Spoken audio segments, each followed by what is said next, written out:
नमस्कार। कभी ये सवाल मन में आया है कि हम इंसानों और जानवरों में आखिर असली फर्क है क्या? स्वामी सौम्यानंद जी महाराज के उपदेशों के मुताबिक इसका जवाब सिर्फ हमारे सोचने या बात करने की ताकत में नहीं है। तो चलिए आज इसी गहरे सवाल की तह तक जाते हैं। तो शुरुआत इसी बड़े सवाल से करते हैं जो इस पूरी चर्चा की नींव है। क्या सच में हमारा दो पैरों पर चलना या बातें कर पाना हमें किसी भी तरह से बेहतर बनाता है, या फिर मामला कुछ और ही है? देखिए, इस सवाल का जवाब ढूंढने के लिए हमें सबसे पहले एक चीज समझनी होगी, जिसे कहते हैं जीव वृत्ति। मतलब हमारी जो एनिमल इंस्टिंक्ट है, ये वो बुनियाद है जिस पर हर जीव और हाँ, हम इंसान भी अपनी जिंदगी की शुरुआत करते हैं। अब ये सुनने में थोड़ा अजीब लग सकता है ना, लेकिन सच तो यही है कि हम कितने भी मॉडर्न या एडवांस्ड क्यों ना हो जाएं, हमारी जो शुरुआत है वो जानवरों जैसी ही है। हमारी जिंदगी भी उन्हीं बेसिक इंस्टिंक्ट से चलती है जो दुनिया के हर दूसरे जीव में होती हैं। तो ये बेसिक इंस्टिंक्ट्स हैं कौन सी? आहार यानी खाना, निद्रा मतलब सोना, भय यानी डर, और मैथुन यानी प्रोक्रिएशन। अब देखिए, चार चीजें ये हर जीव में कॉमन है, एक छोटे से कीड़े से लेकर हम इंसानों तक में। ये हमारी शेयर्ड बायोलॉजिकल प्रोग्रामिंग है जो जिंदा रहने के लिए जरूरी है। और यहीं पर एक बहुत ही जबरदस्त बात कही गई है।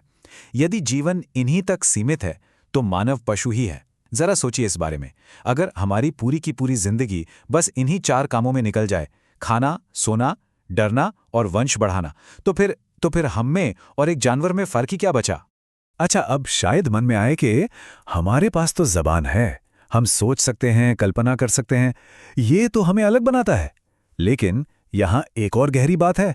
अगर हमारा बर्ताव अभी भी उन्हीं इंस्टिंक्ट से चल रहा है, तो हमारी ये जो एडवांस्ड एबिलिटीज है ये भी हमें अलग नहीं बना पाती। तब तो हम अपनी इंटेलिजेंस का इस्तेमाल भी सिर्फ इन्हीं इंस्टिंक्ट्स को और अच्छे से पूरा करने के लिए कर रहे हैं, उनसे ऊपर उठने के लिए नहीं। तो सवाल ये उठता है कि अगर हमारी बेसिक नेचर हमें जानवरों के लेवल पर रखती है, तो इससे ऊपर उठने का रास्ता क्या है? ज्यादातर लोगों के दिमाग में पहला जवाब आएगा एजुकेशन यानी शिक्षा। लेकिन क्या वाकई जो मॉडर्न एजुकेशन है वो इसका जवाब है? चलिए इसे जरा और गहराई से समझते हैं। देखिए, यहां दो तरह के ज्ञान के बीच का अंतर समझना बहुत जरूरी है। एक तरफ है शिक्षा, जो हमारी कल्पना और बुद्धि को बढ़ाती है, हमें सिखाती है कि इस बाहरी मटेरियल वर्ल्ड में सक्सेसफुल कैसे बने। और दूसरी तरफ है विद्या, ये हमारे अंदर के स्वभाव को, हमारी कोर नेचर को ही बदल देती है। ये हमें सेल्फ रियलाइजेशन के रास्ते पर ले जाती है। तो आप देख रहे हैं, असली ट्रांसफॉर्मेशन का जो रास्ता है वो शिक्षा से नहीं बल्कि विद्या से होकर गुजरता है। यही वो पावर है, वो शक्ति है जो हमें हमारी एनिमल इंस्टिंक्ट्स के जाल से निकालकर इंसान होने के असली मतलब तक पहुंचा सकती है। तो फिर सवाल ये है कि विद्या है क्या चीज? बहुत सिंपल शब्दों में, विद्या वो सच्चा ज्ञान है जो हमारे जीव स्वभाव यानी एनिमल नेचर को आत्मीय स्वभाव यानी स्पिरिचुअल नेचर में ट्रांसफॉर्म कर देता है। समझिए, ये सिर्फ इंफॉर्मेशन कलेक्टिंग नहीं है, ये सेल्फ ट्रांसफॉर्मेशन है, खुद को पूरी तरह से बदल देना। और सोचिए, अगर ये विद्या ना हो तो क्या होता है?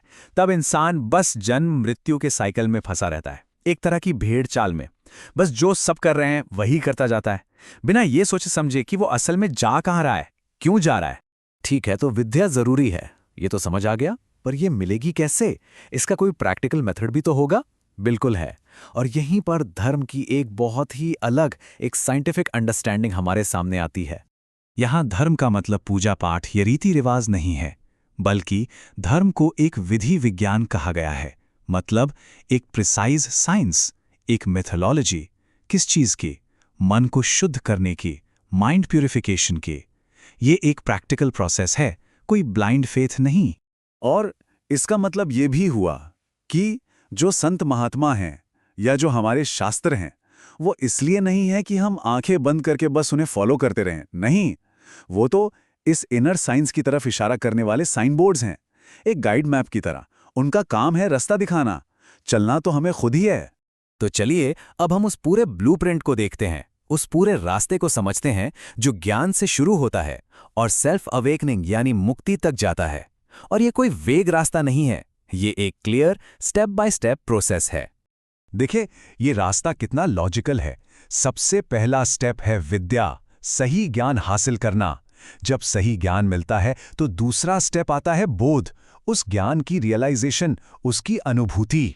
जब बोध होता है तो उससे मन साफ होने लगता है, इसे कहते हैं चित्त शुद्धि। और जब मन पूरी तरह शुद्ध हो जाता है तब होता है प्रभु दर्शन, डिविनिटी का एक्सपीरियंस। और इस अनुभव के बाद आखिर में मंजिल आती है आत्म जागृति, एक एक सीढ़ी अगली सीढ़ी तक ले जाती है।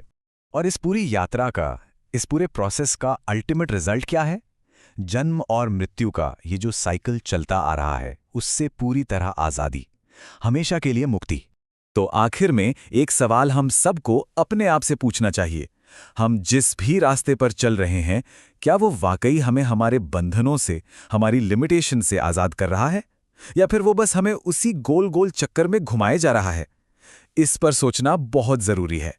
इसी विचार के साथ और इस मंगल कामना के साथ कि सबका मंगल हो, हम आज की ये चर्चा यहीं समाप्त करते हैं। सबका मंगल हो, सबका मंगल हो, सबका मंगल हो।